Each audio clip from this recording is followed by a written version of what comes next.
Alrighty, we're going to try this one more time. Let's see if I can remember which company I'm talking about at which moment.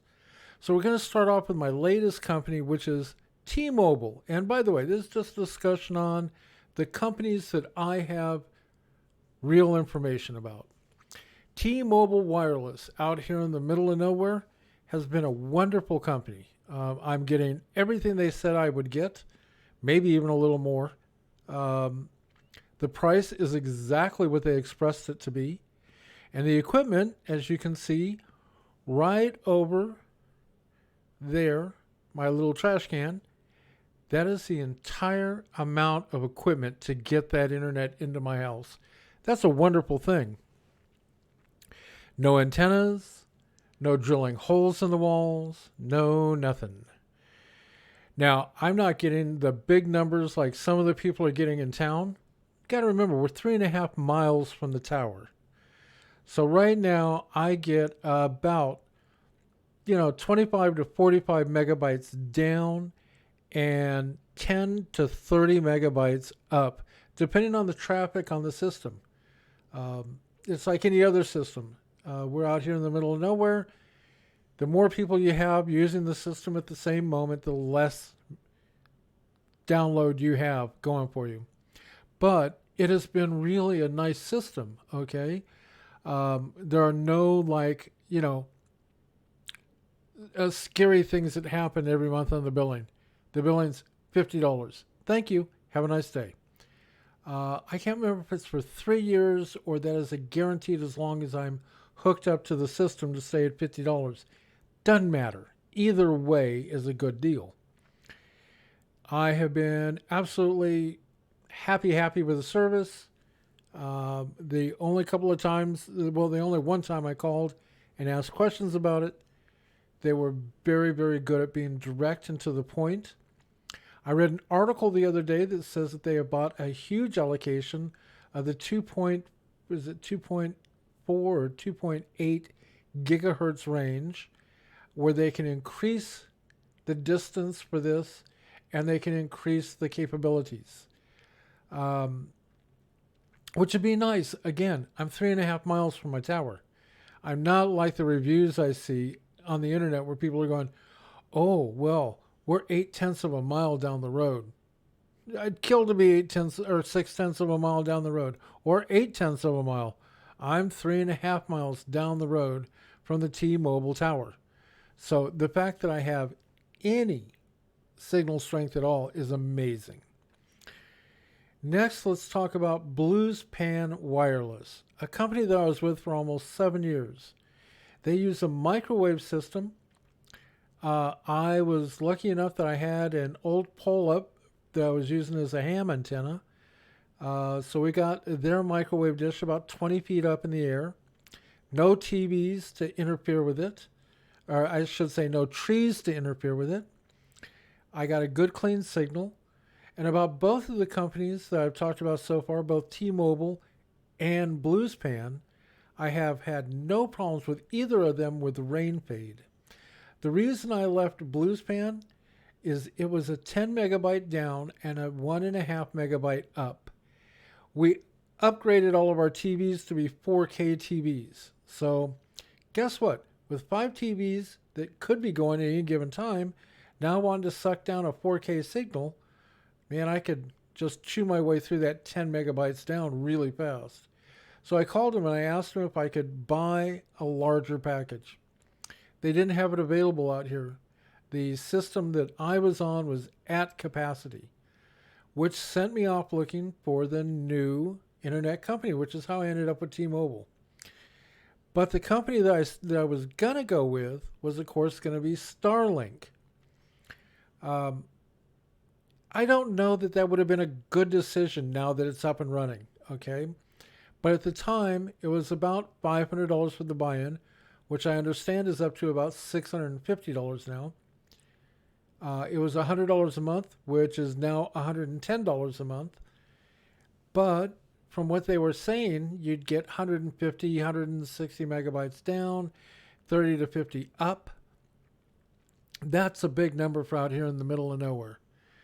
As it has turned out, as they have sold more and more and more of the available bandwidth on that system, I'm seeing people reporting they're getting 55 to 65 down and 15 to 30 up, which is about what I'm getting at $50 a month. Now, I'm not putting down Starlink. If Starlink is all you can get, for God's sakes, go for it. And I understand that Verizon is now putting in a new system, also 5G. I also was not aware that AT&T had a home internet system, which I've heard very good things about. I haven't used either of those. In fact, I haven't used any of the last three. Now we're going to come to the third one that I did work with that I was not happy with. And that was Y-Power, which is now, I believe, TWM. Anyway, I was going through their reviews. They are still sending out the same canned responses to the same problems that I was having 7 years ago with them.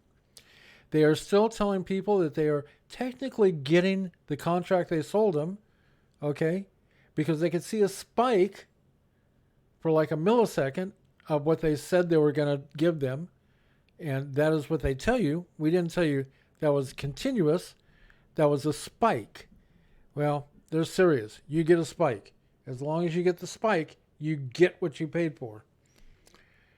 They had sold me a system on a 3-year contract, which paid for the equipment, which was well farther out than they should have ever have sold that system. So I never got what I wanted. I even had telephone through them. I couldn't even use that. I couldn't use the telephone, the VoIP. I could not use the internet. It really was bad. And in the end run,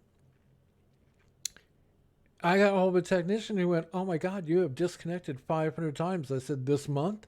He said, "No, this morning." We had burned up the radio in that microwave dish, and it was just on, off, on, off, on, off, on, off, because it was trying to connect 18 miles from here to a mountaintop, and it wasn't working, and it probably had overheated and killed itself. So they put a new radio on, and guess what? Didn't really make any difference other than I had now a consistently bad signal coming from their tower. They were not going to let me out of that contract for love or money, okay? How I finally got away from that contract was I started sending them emails. Everything was by email. I wouldn't call them. I wouldn't talk to them.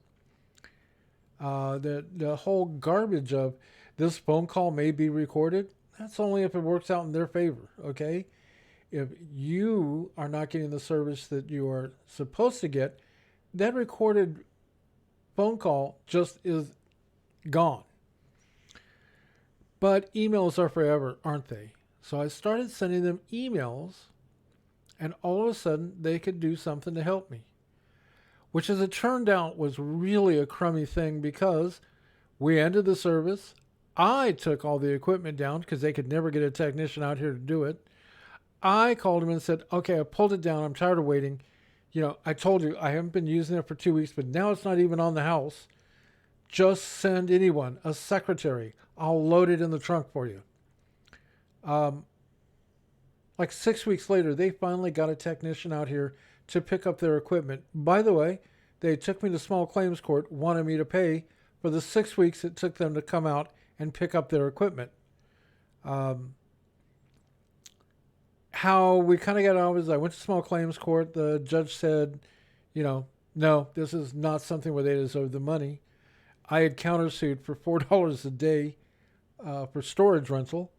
And he smiled at me and said, "Nice try." But I could see that their person, because I got in small claims court, they couldn't bring a lawyer. Their person was looking very nervous, thinking, "Oh my God, like 40 days at $4 a day, we owe him, a chunk of change." The judge didn't go for it. And I'm okay with that. I really didn't want it. I just wanted them not to be able to just rape me for that money. Anyway, obviously I would never, ever recommend them to anybody. And by the way, the last time I checked, they had never taken that inquiry off of um, my credit bureau. It's still there, like I owe them the money.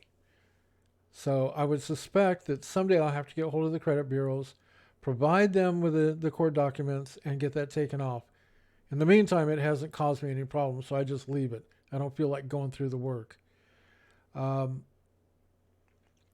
so those are the three companies that I know things about, and the three companies that I don't know anything about.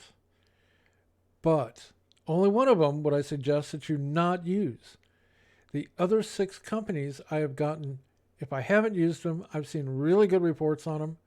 I've seen really good reviews with them on YouTube and other spots. And the three that I have used, I can tell you are or the two that I have used that I like, I can tell you so far have been very good companies and very good service.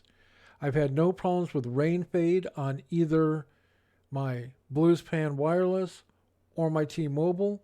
And out here, of course, we get a whole lot of monsoon storms. The only thing that told me kind of funny was the little female technician once told me, no, you can't plug that into a power cord as far as the router goes. That router is plugged into a power cord and surge protector because I live in the land of lightning. When the monsoons come through, you'd think that we could make popcorn on the front deck. Just set it out there in tinfoil and wait for the lightning to light it up. But I've had no problems with it, and I had no problems with the Bluespan wireless equipment either. So I got to tell you, it's both those companies have been a very, very enjoyable experience for me. Anyway, family, I got to tell you, I love you all. I'm looking forward to seeing you after my heart surgery coming out there to Texas. And to everybody else, I love you too. Bye. You have a good day.